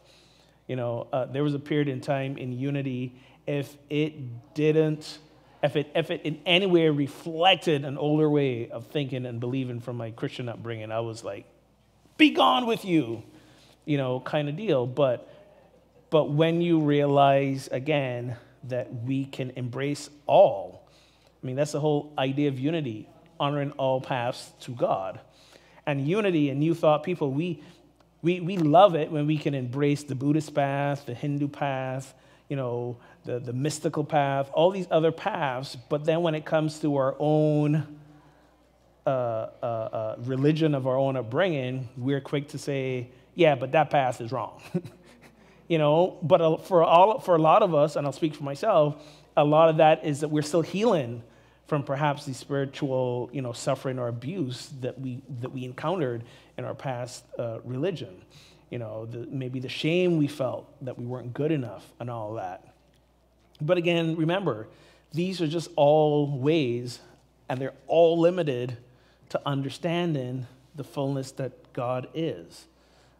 So for me, when I'm here and we pull up a song and, it seems to be singing to the God outside of myself, I remember two things. One, I can sing to God of myself and remember that while the fullness of God is present at the point of me, the fullness of God is present everywhere else as well. That's the paradox that God is. God is not, God. When we say God is omnipresent, we don't mean God is so big that God stretches like elastic and covers everything. It's the idea almost like a more hologramish idea, like the fullness of God everywhere present all at the same time. All right, I think I got that one. That being said, this is a great follow-up to that. This question, I grew up in unity and the unity way. How do I properly deal with a family member who's opted to go with a much more zealous form of Christianity? They're continually trying to get you to see it their way and get offended if you lean on their beliefs at all. So a couple related questions, I think, that I can address as well. Does one have to accept Jesus as the Lord and Savior in order to connect with God, or can one directly commune with God? And also, Jesus in the Bible said, no one gets to heaven only through him. Christians believe that this statement means you have to be born again, accept Jesus and be baptized to get to heaven. Can you explain why Jesus would have said this in the Bible and any other meanings? So these questions can all be related. Again, back to the very first question I answered, if you look at this, if you interpret this literally, then yes, that's maybe what Jesus is saying, okay? But here's the thing, this idea that he said that and it meant you have to accept him as your Savior in order to get to heaven is an idea that was created way after he said what he said, or it was reported that he said it. Again, the truth about the Gospels is that no one was there taking notes at the time, okay? And the authors projected a lot of their own understandings of Jesus' teachings. When you think about it, the Gospels were written by people who interpreted Jesus' teachings. Jesus' teachings were an interpretation of the Hebrew teachings. The Hebrew teachings were an attempt to interpret and understand God. So when you think about it, the Gospels are like 4 translations removed, okay? And then religion, Christianity, sprung up as a way to interpret what the Gospels were saying. So now we're like 5 translations and interpretations removed from the original source. And we know how many things get lost in translation, right? Okay, so bear that in mind. So again, the metaphysical idea when Jesus says, I am the way, the truth, and the life, no man comes to the Father but through me. Again, statement of our own spiritual journey. I am Jesus, the Christ consciousness within us, our own inner divinity. This is the way through which we experience the divine, through our own Christ consciousness, connecting with it, living from it, actualizing it. This is it. So in a way, he was right, but he didn't mean him personally. He meant our own Christ consciousness, because anytime we see the name Jesus in the Bible, that's how we have to read it. Our own innate Christ consciousness. God as us, okay? That deeper spiritual element of who we are. That's how we connect with all that is. And the paradox is, again, that is all that is, in a sense. So what do you do when you have family members who tell you that's a bunch of malarkey? So you got a couple options. One, you can educate yourself about how the Bible was written and hope they're open to receptive to hearing that, right? So that's one option. But also let them know that there's never been one Christianity. From the time of the earliest apostles, earliest disciples, after they attempted to spread Jesus' teachings and build a movement out of it, there have been different ways of interpreting it. There's never been one Christianity. There's been thousands of Christianities, including this one we call unity, okay? So there's never been one. So if you got that family member who's saying this way is the right way and your way is the wrong way, one response could be like, they're both ways, and there's never has been one way, but there are multiple ways. And the question is phrased, get offended if you lean on their beliefs at all. So stop leaning. Don't lean into them. How about stand beside them and say, hey, you found a way that allows you to connect with God in a deeper, more meaningful way. Awesome. I've found one too. And mine works for me. Yours works for you. And ultimately, let's agree to disagree, and it'll be okay. I mean, this is a journey I went through with my own mom for years and years and years and years and years. And it's so fascinating. When I stopped pushing back, she also stopped pushing me. And now we're at the point where my last trip home, she's like, hey, can you bring down a copy of the Metaphysical Bible Dictionary? Because I want to look some things up. I want to give it to my sister. Because now she is beginning to broaden her own perspectives. And part of that is not because of anything I have told her, but she's seen my life transform. She's seen my daughter's life and the way it is. You know, she's like, Joy's amazing. You did something right. I said an integral part of that being right was that child was in a Unity church since before she was born. You know, so she's come up with these teachings, so they can't be all wrong or bad. So that's how I would answer that question. This one is kind of more pertaining here. It says, I've now been to a small handful of Unity churches for Sunday service in different states. They all have fiscal information in their weekly bulletins, which is very transparent, very open, which I support fully. I don't understand why our church does not. My question is, when can we start seeing regular fiscal information? So if memory serves me correctly, we used to do that here, didn't we, a while back? Yes. But what we found was that when we print that information, a funny thing happened. That's all people obsessed about.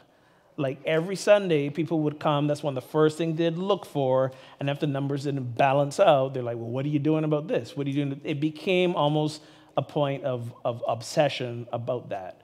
Interestingly enough, as concerned as they were, it didn't encourage people to give more. So it's not like people saw a shortfall and went, oh, we were short this month, let me give more. That didn't happen either. Okay. Plus, we also realized that sometimes we would print stuff like, you know, and then when we reconciled the books a little bit later on, we realized, oh, those numbers weren't correct all the way, and then we had to go back and change them, and it was a whole thing. So what we do now is at annual meeting and at our community meetings, and I'll admit last year we dropped the ball in terms of not having as many community meetings as we've done in previous year. We're going back to that this year. So between the annual meeting and the community meetings, that's when we will share, you know, here's where we are financially, and all that information we put online. In terms of transparency, the last couple of years I've been here for the first time when we do our annual meeting, we don't just share the budget, we share the profit and loss. We share how every dollar is allocated to every ministry, to every paycheck, to everything, and we give you these numbers for like the past 5-6 years. So it's all there. It's all online now if you want to go look at it. If you want a hard copy, you can always ask us for on. So this is not about not being transparent. You can't get more transparent than that, okay? I think part of the issue is when we have these meetings, not many people show up to them. So they don't get it right away. And second of all, it's about not obsessing over, oh, you know, we didn't we were shortfall last month or the month before that, so we must be doing something wrong, not realizing that income ebbs and flows in this place. For the most part, pretty much every year, we either end like a little in the black, or we end balanced. Okay, and remember, we are a nonprofit. We're not supposed to be making money. Okay, like that's we're not a for-profit organization. What we're supposed to be doing is having income that meets our expenses, and we adjust our expenses based on the income, and so it'll ebb and flow, and it usually balances out. Sometimes we have high income at the beginning of the year, low in the middle, picks back up at the end. It's all over the place. So just looking at like figures from month to month doesn't necessarily give you an overall natural snapshot. And people were beginning to fret and be upset and be worried, and they said obsessed about it. So the board made a decision, instead of sharing these numbers like every week, what we would do is share them so that people could see more of the trend. And if they want details, come and ask, and we will more than happy share them with you. Right. I think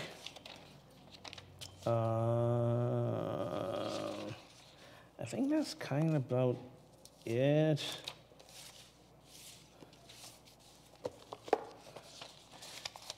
The only one question that stumped me was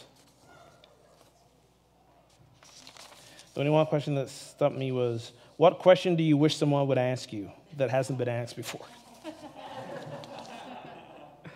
And I really couldn't think of any, because, I mean, I come into this just without expectations of what people may or may not ask. Over the years, I've had all kinds of questions, so I don't think there's anything somebody's asked me, or I wish they would have asked me. If there's ever anything I wish that you would have asked me, I'm going to tell you. Like, I'm going to volunteer that information in a talk or something. So I think that's it. I think those were all the questions. Thank you guys for hanging out. Do you have one now, actually? Yeah. Yeah, I voted last night, so you might not have. All right. You know what? Because we're still live streaming, so thank you. I Go was ahead. just wondering, during Christ's time, when he was on earth, was it very common for people to have the ability to read and write? And was Christ literate? Oh, okay. Short answer is no, it was not very common unless you were rich. Okay? And what we know about, especially Christ's part of the world, not a whole lot of rich people unless you were, like a Roman senator or general or, someone like that.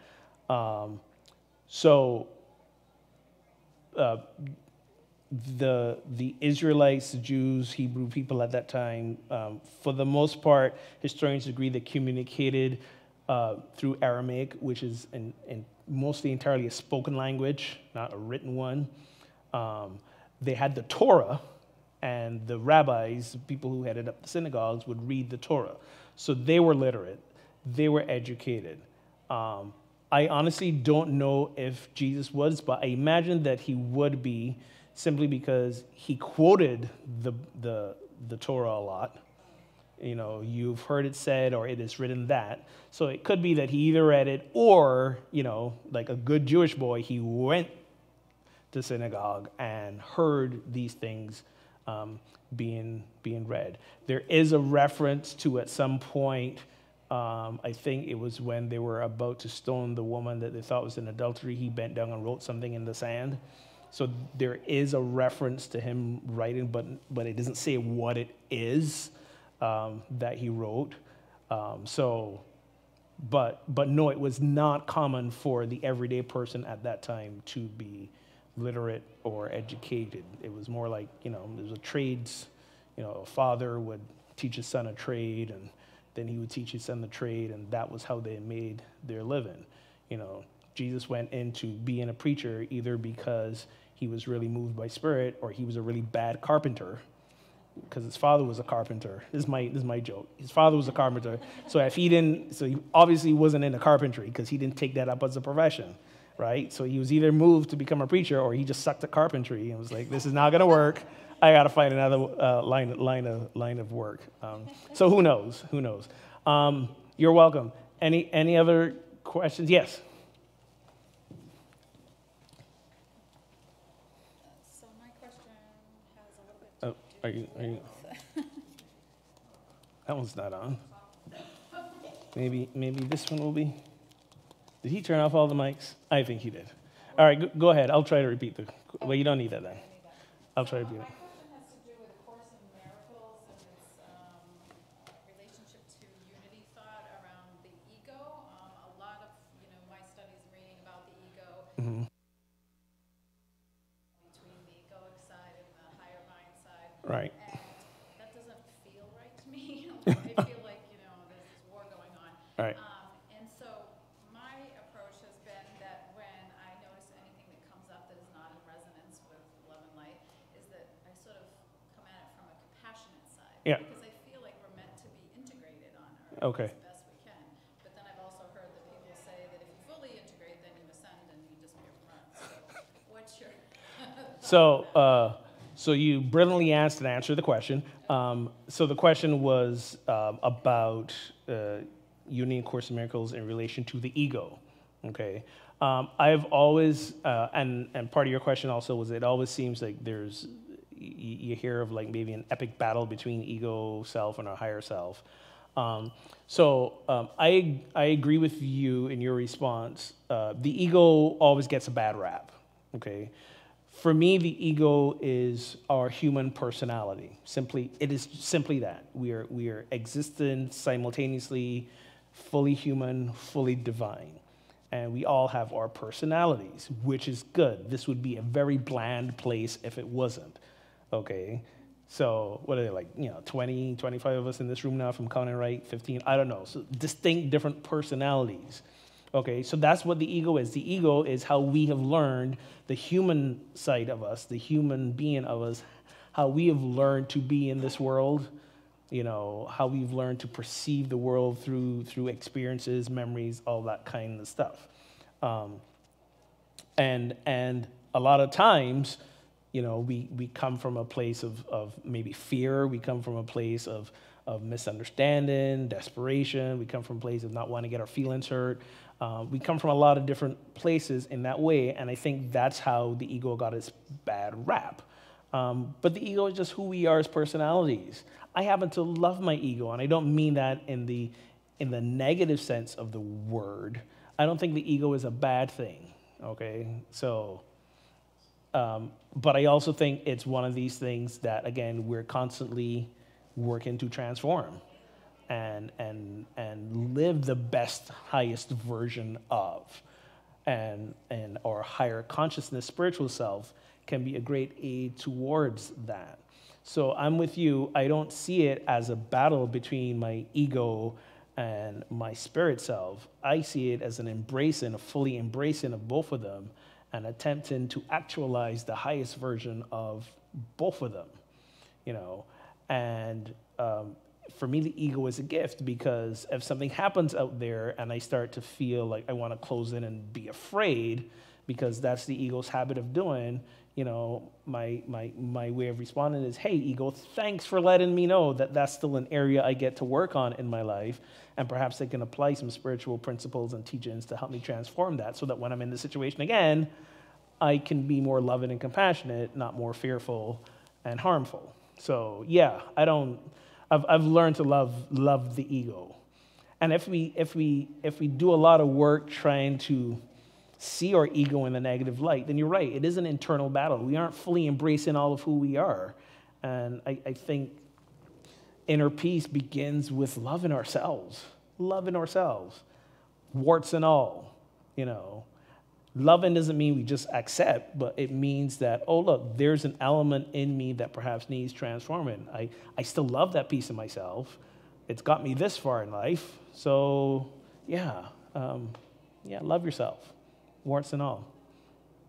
Anyone else? Rama, what you got? What you got for me? Well, question or comment. Which is it, question or comment? It's both. It's both. Realization I had reading the Book of Joy. Okay. Desmond Tutu, Doug Abrams, talks about when things, it's talking about love and touch, and when babies come into the world, how without touch, if they're premature and they're incubated, there's different, effects on the baby. Okay. And kind of thinking, well, we're destined to come in a certain way, but what if things happen at the beginning or even during our life that affect that, how Right. that affects that whole thing?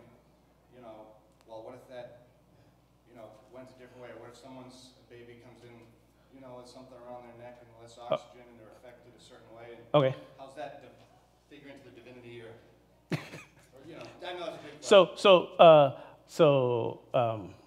So if you didn't hear this online, it's a question about when we are first born and in our earliest years, the things that affect and impact us. How does that play into the whole scheme of things? Well, it's a perfect follow-up question from the ego question, because again, who we are as divine beings, the divine aspect of who we are is already perfect and whole. It is unchangeable. It is what it is. Why? Because God is all there is, and God is unchangeable. Okay, God's so that piece is there. Now, the human side of us absolutely is affected by circumstances outside of ourselves, especially in our formative years. That's how we develop our ego, our way of seeing the world, our personalities. And you also got to remember, we're also part of that is our physical body. To be human is to be emotional, mental. We're talking about mental, and our physical body. And the physical body requires touch to thrive, not just as a baby, as a full-grown adult as well. It's part of who we are as these physical, emotional, mental beings. So when we are deprived of these things in our earliest years, absolutely it affects maybe how we see the world and who we grow up to be. Now, the beautiful part about this is it doesn't end there. It doesn't end there. And there are countless stories of children who have been under the most horrific of conditions at birth and when put in the correct environment, thrive. And there are stories of children who thrive in spite of being in the environment as well. So the whole nature-nurture question in relation to our personalities, absolutely, that plays a role. But again, our personality is not the totality of who we are. Okay, so I don't know. There's a real definitive answer to what you're saying, other than yes, that does play a part in how a human being develops and shows up in this world, but it's not the only factor. Okay, cool. All right. Anyone else? Then I think we're calling it a day. Thank you very much for hanging out and throwing the questions at me. And remember, please don't wait till I do things like this. Email me anytime, call me anytime. Let's set up a meeting. We come in and talk and chit-chat. I'm here for you. Thank you. You're welcome. Have a great afternoon.